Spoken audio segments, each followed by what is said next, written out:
Hey everybody, we're in day 11 now. I realized in some of these previous videos that my microphone was not set to my AirPods, so the audio quality was not the best. I apologize for that, but I got it fixed. We're just going to jump in. I got like a page of notes and I kind of had to stop. So there's a lot going on today. Just as a reminder, everything I say in these videos are my thoughts and my thoughts alone and not representative of any church body. So we're going to start in Genesis 32. So the angels of God meet Jacob on his way. So he stops and he camps there. Remember, he's coming out of the land from Laban where they've run away. He's like, I'm tired of being Laban's servant. They run. The Lord tells him to run away, and he listens. Okay, so he's going back, and he sends messengers to Esau to tell him, hey, I'm going to give you an offering. I have things I'm going to give you. I hope I can find favor in your sight. So now that he's returning from the land of his mother, Esau's still there. If we remember a few days back, Esau wanted to kill Jacob because of him taking his birthright and his blessing. All right. So Esau is coming to meet Jacob. Jacob is afraid. He divides his camp in two. He says, let me divide my camp in two. So if you destroy one, the other can flee, and vice versa. And so then Jacob pleads to God, right? This is like a prayer, and it's a lamentful prayer. And so let's drill down there. Jacob says, O God of my father Abraham and God of my father Isaac. So the first thing he does is kind of calls on his heritage. You're the God of my father and my grandfather. And he said, the Lord who said to me, return to your country and to your kindred that I may do you good. And he's like, Lord, I'm scared. This guy's coming to kill me. You're the one who told me to come here. And then listen to this. He recants this. He says, I am not worthy of the least of all the deeds of your steadfast love and of all the faithfulness that you have shown to your servant. So he recognizes, like, I'm not worthy of the blessings that you have bestowed upon me. And he's like, what is this faithfulness that the Lord has shown me? He says, might be tricky for y'all. For with only my staff I crossed this Jordan, and now I have become two camps. So Jacob leaves, kind of flees that situation, running away from Esau as a poor man when he shows up to meet Laban. And what he's saying here when he says, for with only my staff I crossed this Jordan, it's unlikely he actually crossed the Jordan River. And that's not what he's saying. If you look at the map, there wasn't really a need for him to do that. But what he's saying here is with my staff. So you remember with the sheep, he put the sticks down and he would get spotted or striped sheep, and he became very rich because he had this massive flock. He says, with my staff, I crossed this Jordan, which was my poverty. And now I've become two camps. So with my staff, I cross this poverty and I'm rich. I have two camps. And then he does supplication. He pleads to the Lord. He says, please deliver me from the hand of my brother, from the hand of Esau, for I feared him, that he may come and attack me, and the mothers with the children. You can remember his whole family is with him. But you said, I will surely do you good and make your offspring as the sand of the sea, which cannot be numbered for multitude. So he's recanting on the Lord's promise to him, made to his grandfather, to his father, and to him. He says, remember your promise. You're going to make my offspring as numerous as the sands of the sea, Lord. So he stays there that night. And then he sends out these, what's the word I want to use? Droves of gifts with these servants, right? He sets up three droves between him and Esau, and then he puts his women and children across the Jabbok, and then we get this weird passage, right? So he puts them across the Jabbok. He took them and set them across the stream and everything else that he had.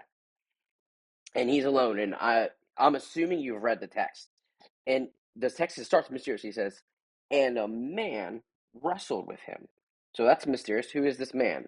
A man wrestled with him until the breaking of the day. So all night long they wrestled. When the man saw that he did not prevail against Jacob, he touched his hip socket, and his hip socket was put out of joint as he wrestled with him. Then he said, "Let me go, for the day is broken." But Jacob said, "I will not let you go unless you bless me." So now this story is kind of weird. Like, unless you bless me, this random man, why does Jacob need a blessing for him? We should start getting hints that something's more than what meets the eyes going on. And he said, the man, "What is your name?" And he said, "Jacob." He said, "Your name shall no longer be called Jacob, but Israel, for you have striven with God." And that is what Israel means. And so now we're like, wait a minute, you've striven with God. When did he strive with God? This man. So we have someone who originally is identified as a man who turns out to be deity. We're seeing a lot of that Jesus in the Old Testament, right? The ancient Jewish tradition is that this was an angel in the appearance of man. I think there's a good reason to say that this is at least a type of Christ. But I just wanted to make y'all aware of that. That was the ancient Jewish interpretation. Certainly, though, the being here is deity, and it's deity, so it's Jesus, in my opinion. Identified as a man and deity at the same time. So anyway, Jacob gets this blessing. He gets his name changed. He lifts up his eyes, and behold, Esau is there. And so I'm kind of going through chapter 33 pretty fast. They reconcile. Jacob goes and settles down. And then 34, we pick up again. All right. So Dinah, the daughter of Leah, he goes out. Shechem, the son of Hamor, the Hivite, the prince of the land, sees her. He seized her, he lay with her, and humiliated her. So he violates customary sexual procedures. That's the most accurate thing you can say. Rape is a solid interpretation here. He also maybe just took her without paying the bride price. That would have been customary at the time. The point is, a sexual transgression has occurred. And so Jacob hears that his daughter has been defiled. But his sons are away, so he waits until they come back. They meet. And so the sons of Jacob, they're talking. He's like, "Man, my son really loves your daughter. Name your bride price. I'll pay it. Where our houses can kind of dwell together. My son can have your daughter. We can start doing this thing where we're all marrying each other, things like that." And then pick it up here in verse 13. The sons of Jacob answered Shechem and his father Hamor deceitfully, because he had defiled their sister Dinah.